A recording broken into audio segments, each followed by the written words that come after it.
আল্লাহ তাআলা বলেন, ওই ইমানদারদের দল, যখন কালিমার পথে অটল থাকবা, ইমানের উপর অটল থাকবা, 3 নম্বরে একটা পরীক্ষা যাবে, নাকসিম মিনাল আমওয়াল, তোমার ধন সম্পদগুলো আমি আল্লাহ ইচ্ছা করে নষ্ট করে দিব। দেখবেন গরু 3টা সুস্থ গরু, হঠাৎ করে একটা মারা গেছে। আল্লাহ বলে, এটা হঠাৎ করে আমি ইচ্ছা করে নিছি তোমার সম্পদ নষ্ট করার জন্য। ছাগল সুস্থ 5টা, হুট করে 3টা মারা গেছে। আল্লাহ বলে, আমি ইচ্ছা করে মেরে ফেললাম তোমার ঈমানের পরীক্ষা নেওয়ার জন্য। ভালো ব্যবসা, সফল ব্যবসায়ী, দোকান 3টা, 2টা হঠাৎ করে আগুন লেগে পুড়ে ছাই হয়ে গেছে। আল্লাহ বলে, তোমার সম্পদ হালকা নষ্ট করে আমি তোমার ঈমানের পরীক্ষা নেই। 4 নাম্বার, ইয়াহমিলুনাল আরশা ওয়া মান হাওলাহু ইউসাব্বিহুনা বিহামদি রাব্বিহিম, আল্লাহর প্রশংসা সর্বদাই করে। আর ওই তওবাকারী যে মানুষটা গুনাহের পথ থেকে তওবা করে আল্লাহর পথে ফিরে আসছে, ওই মানুষটার জন্য, ওই তওবাকারীর জন্য ফেরেশতারা আল্লাহর কাছে বলতে থাকে, আরে মালিক, এই মানুষটা সর্বদাই গুনাহের মধ্যে থাকতো, ও আল্লাহ, সর্বদাই দাঁড়ায় প্রস্রাব করতো, তোমার নাফরমানি করতো, জুয়া খেলায় গিয়া বসতো, মদ খাইতো, মদের আড্ডায় যাইতো। ও আল্লাহ, সব কিছু থেকে বিরত হইয়া তওবা কইরা তোমার পথে ফিরে আসছে গো আল্লাহ। ওয়াত্তাবাউ সাবিলাকা ওয়াকিহিম আযাবাল জাহিম, ও দয়াময় আল্লাহ, এই তওবাকারীকে মাফ কইরা দিয়া জাহান্নাম থেকে বাঁচাইয়া জান্নাতের মালিক বানায় দাও। চিল্লায়া কোন সুবহানাল্লাহ। শুধু এখানেই দোয়া করে না, ফেরেশতারা আরো দোয়া করতে থাকে, রব্বানা ওয়া আদখিলহুম জান্নাত আদনিন আল্লাতী ওয়া'আদতাহুম ওয়া মান সালাহা মিন আবাইহিম ওয়া আজওয়াজিহিম ওয়া যুররিয়াতিহিম। ফেরেশতারা আল্লাহকে বলে, আল্লাহ, এই তওবাকারীকে মাফ করলে হয় না, এই তওবাকারীকে জান্নাতের মালিক বানাইলে হয় না। আল্লাহ, ওয়াদখিলহুম জান্নাত আদনিন আল্লাতী ওয়া'আদতাহুম ওয়া মান সালাহা মিন আবাইহিম, এর পরিবার পরিজনের সন্তান সন্ততি, বাপ দাদা, ভাই বোন, চাচা চাচি, শ্বশুর শাশুড়ি যারা আছে, সবাইকে মাফ কইরা জাহান্নাম থেকে বাঁচাইয়া সবাইকে জান্নাতের মালিক বানায় দাও। চিল্লায়া কোন সুবহানাল্লাহ। এই জন্য আপনি যদি তওবা করেন, আপনি নিজে দামি হয়ে যান, আপনার সঙ্গে সঙ্গে আপনার পরিবার পরিজনও দামি হয়ে যায়। বলেন সুবহানাল্লাহ। জুবায়ের ইবনে আব্দুল্লাহ রাদিয়াল্লাহু তাআলা আনহু জানালেন, যদিও উক্তিটা সরাসরি নবীজির জবান থেকে হয় নাই, কিন্তু একজন গুরুত্বপূর্ণ সাহাবী উক্তি পেশ করেছেন। উম্মতে মুহাম্মদীকে ডাক দেয়া বলে, উম্মতে মুহাম্মদীর দল, ওই মুমিন বান্দাকে যখন জান্নাতে প্রবেশ করানো হয়, মুমিন বান্দা এত বড় রাজত্ব পাইয়া, এত বড় বিলাসিতার জীবন পাইয়া একা একা দিন কাটাবে, ওই জান্নাতীটা ফেরেশতাদেরকে বলবে, ফেরেশতাদের দল, এত বড় রাজত্ব পাইলাম, বিলাসিতার জীবন পাইলাম, এই জীবনে আমার স্বাদ লাগে না, তৃপ্তি হয় না। কেন তৃপ্তি হয় না? বলে, এই রাজত্ব পাইয়া আমি আমার আদরের সন্তানটাকে কাছে পাই না, আমার মা বাবাকে কাছে পাই না। আমার যে একজন বড় ভাই ছিল, যার সঙ্গে ওই যে হাই স্কুলের মোড়ে আড্ডা দিতাম, এনজয় করতাম, চিল করতাম, আজকে এত বড় রাজত্ব আমার বন্ধুরা আমার কাছে নাই, কেমন ফাঁকা ফাঁকা লাগে। ফেরেশতারা মুমিন বান্দাকে বলবে, মুমিন বান্দাদের দল, দুনিয়ায় যখন তুমি ছিলা, তুমি তোমার একার জন্য নেক আমল করতা, এই জন্য শুধু তোমাকে জান্নাতের মালিক বানানো হয়েছে। মুমিন বান্দা ফেরেশতাদেরকে ডাক দেয়া বলবে, এই ফেরেশতাদের দল, আমি শুধু আমার জন্য নেক আমল করি নাই, আমি শুধু আমার জন্যই নামাজ পড়ি নাই, আমি শুধু আমার জন্যই জিকির আজকার কোরআন তেলাওয়াত করি নাই রে, বরং আমি আমার সন্তান সন্ততি, পরিবার পরিজন, ভাই বোন, আত্মীয় স্বজন, সবার জন্য নেক আমল করতাম।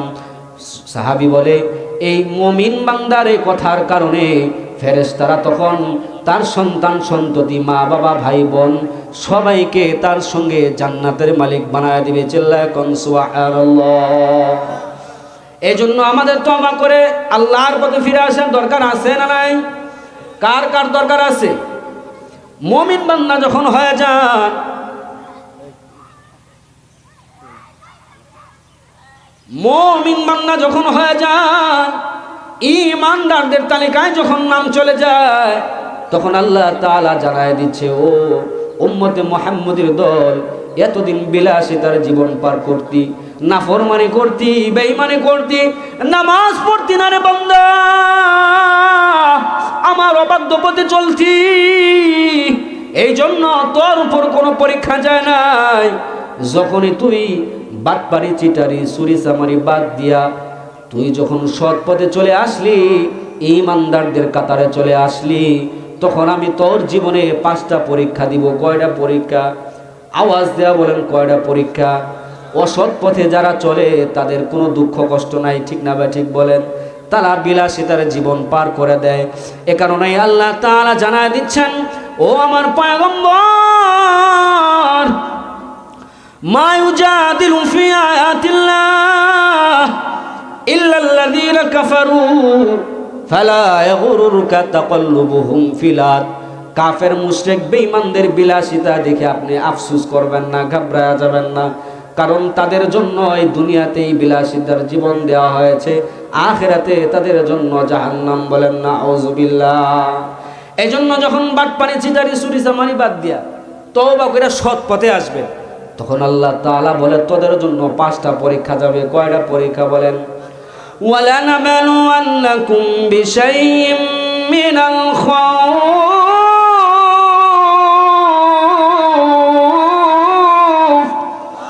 আল্লাহ তাআলা বলেন, ঈমানদার, যখন গুনাহের রাস্তায় ছিলা, দুঃখ কষ্ট ছিল না, যখন জান্নাতের পথে চলে আসলা, তখন তোমার ধাপে ধাপে কিছু পরীক্ষা যাবে। প্রথম একটা পরীক্ষা যাবে ঈমানের পরীক্ষা। তুমি কি আসলে সৎ পথে টিকতে পারবা কি পারবা না, এজন্য একটা পরীক্ষা। ওই পরীক্ষার নাম হইল ভয়, খৌফ। তোমার জীবনে ভয় যাবে, তুমি ঈমানের উপর অটল থাকবা, ঈমানের উপর অটল থাকবা, তোমার জীবনে ভয় যাবে। হকের কথা বলবা, জেল জুলুমের ভয় যাবে। হকের কথা বলবা, ওরে ঈমানদারদের দল, জেল জুলুমের ভয় যাবে। 12টা বছর তোমারে জেলখানায় রাখবে, ঠিক না বে ঠিক বলেন? তোমারে 3 বছর জেলখানায় রাখা সুস্থ সবল মানুষ তোমারে হুইল চেয়ারে বসাই দিবে, ঈমানের উপর অটল অবিচল থাকার জন্য, ঠিক না বা ঠিক বলেন? আব্দুল্লাহ ইবনে হুযাফা রাদিয়াল্লাহু তাআলা আনহু রোম সম্রাটের কাছে কালিমার দাওয়াত নিয়ে যায়। রোম সম্রাট বলে, ও হুযাফা, কালিমার দাওয়াত বন্ধ কর, ঈমানের দাওয়াত বন্ধ কর। আব্দুল্লাহ ইবনে হুযাফা বলে, না রে সম্রাট, আমি আমার উপর দায়িত্ব আমি কখনোই থামাইতে পারবো না, এটাকে আমি এখানে বন্ধ করতে পারবো না, আমি কালিমার দাওয়াত চালিয়ে যাব রে সম্রাট। সম্রাট একটা পর্যায়ে হুযায়ফাকে বন্দি করে ফেলে, খানা দেয় না, পানি দেয় না। 1 সপ্তাহ 2 সপ্তাহ চলে যায়, খাবার নাই, পানি নাই। আমাদের যদি 3 দিন একটা জায়গায় বন্দি করে রাখে, খাবার দেয় না, পানিও দেয় না, 3 দিন পরে যদি আমাদেরকে শুকনা গোবর দেয়, অনেকে কইব জান বাঁচানি ফরজ, ঠিক না ভাই ঠিক বলেন? 1 সপ্তাহ 2 সপ্তাহ 3 সপ্তাহ চলে যায়, খানা নাই, পানি নাই। বলে, এবার হুযাফার সামনে খাবার নিয়ে যাও, বলে পানির সঙ্গে মদ মিশায় নিয়ে যা। হুযাফা যখন দেখলো পানির মধ্যে মদ মিশানো, মদ তো ইসলামের মধ্যে হারাম, হুযাফা তার ঈমানি কণ্ঠে বলতেছে, ও সম্রাট, না খেয়ে জান চলে যায়, প্রাণ চলে যাবে, ইসলামে হারাম, মদ আমি কখনোই পান করব না। সুবহানাল্লাহ পড়েন। সম্রাট রাগান্বিত হয়ে বলতেছে, একজন কয়েদিকে ধরে নিয়ে আয়, হুযায়ফাকেও ধরে নিয়ে আয়, একটা বড় পাতিলের মধ্যে তেল গরম কর, তেল যখন টকবক টকবক টকবক শুরু করে দিছে, সম্রাট বলতেছে এই গরম তেলের মধ্যে একজন কয়েদিকে ছেড়ে দে। যখন একজন কয়েদিকে ছেড়ে দেওয়া হয়, সঙ্গে সঙ্গে হাড্ডি থেকে মাংসগুলো আলাদা হয়ে গেছে। আল্লাহু আকবার। হুযায়ফার দৃশ্য দেখা চোখ দিয়ে টকবক টকবক করে পানি পড়ে গো। সম্রাট বলে, ও হুযায়ফা, এতক্ষণ ভালো করে বললাম কালিমার দাওয়াত বন্ধ কর, কালিমার দাওয়াত বন্ধ করলি না।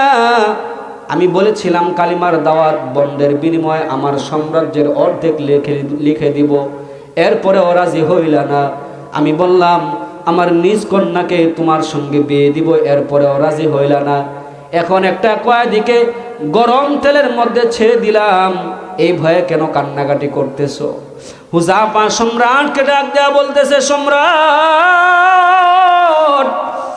আল্লাহর ইজ্জতের কসম রে সম্রাট, আমি আমার জানের ভয়ে কান্না করি না। আমি কান্না করতেছি এই জন্য, আল্লাহ যদি আমারে বারবার জীবন দিতেন, আমি বারবার আমার জীবনটারে আল্লাহর দ্বীনের জন্য শহীদ কইরা দিতাম। বলেন আল্লাহু আকবার। এজন্য যখন কালিমার উপর ঈমানের উপর অটল থাকবেন, ভয় যাবে, জুলুম যাবে, নির্যাতন যাবে, হুমকি ধমকি যাবে। আল্লাহ বলেন এটা আমি ইচ্ছা করে তোমার উপর একটা পরীক্ষা দেই, ঈমানি পরীক্ষা। 2 নাম্বার একটা পরীক্ষা যাবে ওয়ালজু, তোমার জীবনে দারিদ্রতা যাবে। যখন তুমি সৎ পথে থাকবে, সৎ পথে চলাফেরা করবে, অসৎ পথ থেকে ফিরে আসবে। 2 নাম্বার পরীক্ষাটা যাবে দারিদ্রতা, অভাব অনটন। দেখবা ঠিক মতে কামাই রোজগার নাই, কামাই রোজগার হলেও কামাই রোজগারে বরকত পাওয়া যাচ্ছে না, ঘরের মধ্যে ঠিকঠাক মতো বাজার করা যাচ্ছে না, ছেলে মেয়েদের ভরণ পোষণ ঠিক মতো আদায় করা যাচ্ছে না। আল্লাহ বলে আমি এই দারিদ্রতার পরীক্ষা ইচ্ছা করে দেই, তুমি কি এই দারিদ্রতার মধ্যে লিপ্ত হইয়া আমাকে ভুলে যাও, নাকি আমি আল্লাহর উপর ভরসা রাখো? বলেন সুবহানাল্লাহ। 3 নাম্বার একটা পরীক্ষার কথা আল্লাহ তাআলা জানা দেন, ওয়া নাকাসিম মিনাল আমওয়াল।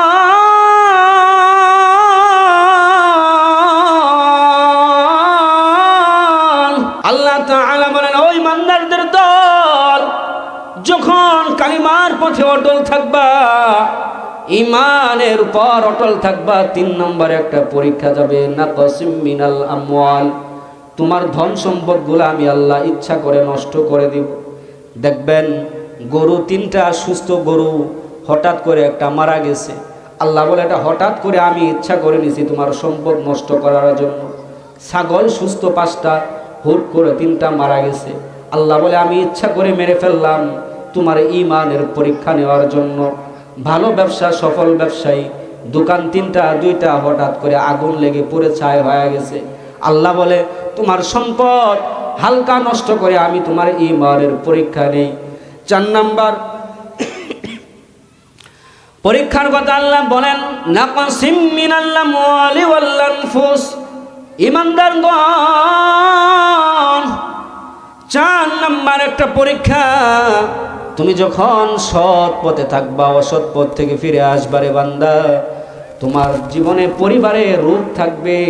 তোমার দেখবা একবার বড় মেয়ে অসুস্থ হয়ে যায়, বড় মেয়ে সুস্থ হয়ে গেলে আবার ছোটরা রোগ ধরে, ছোটরা ভালো হয়ে যায়, আবার দেখবা তোমার বিবি সাহেব অসুস্থ হয়ে যায়, পরিবার থেকে অসুস্থতা দূর হয় না।